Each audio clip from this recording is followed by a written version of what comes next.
that you have understood about gears, let's understand about our bicycles. The gears used in a bicycle is called a chain ring. When we pedal, we rotate the chain ring connected to the pedal. A chain connects the front chain ring to the rear chain ring. In gears, we have seen so far the teeth of the gear directly mesh with each other.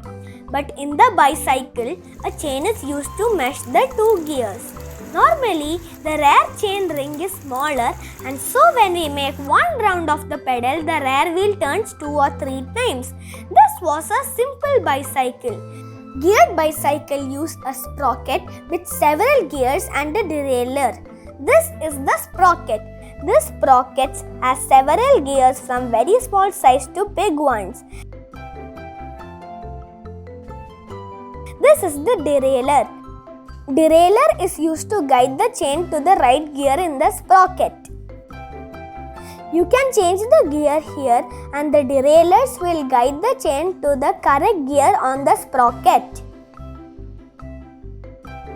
Now look at this bicycle. It has 7 gears in the rear wheel. You can see there are several gears on the rear sprocket. When you want to ride at high speed, which gear will be best for you? The small one or the big one? What do you think? Small or big? Let's see.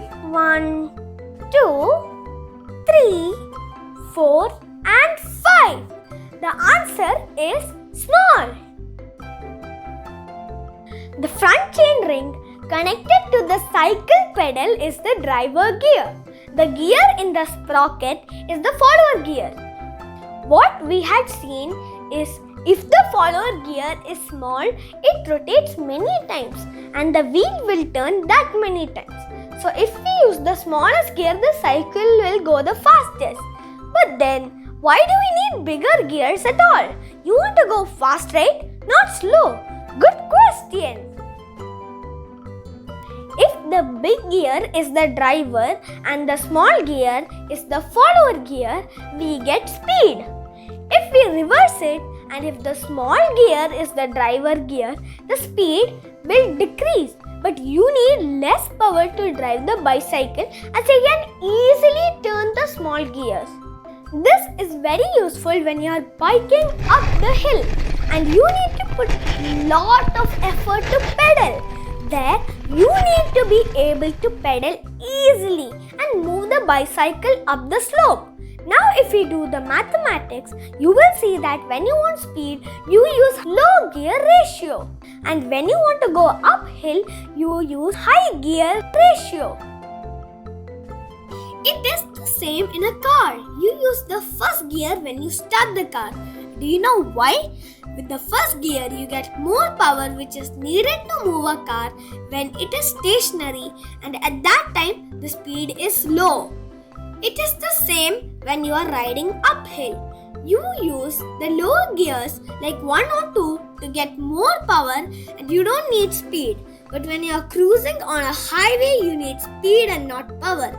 And here you use higher gears like gear 5. Some bicycles have gears on the front as well. So for example, in this cycle, we have just 1 gear in the front and 7 gears in the rear. So we will be able to change 7 gears. Suppose if this bicycle had 3 gears in the front, let's call it gear 1, gear 2 and gear 3. With gear 1 in the front, you can have 7 gears in the rear. With gear 2 in the front, you can have 7 more gears in the rear. And with gear 3 in the front, we can have 7 more gears in the rear. Oh my god! Then this bicycle will have 7 into 3, 21 gears! This is getting so complicated! Let me tell you this. For normal cycling, we don't need these fancy gears.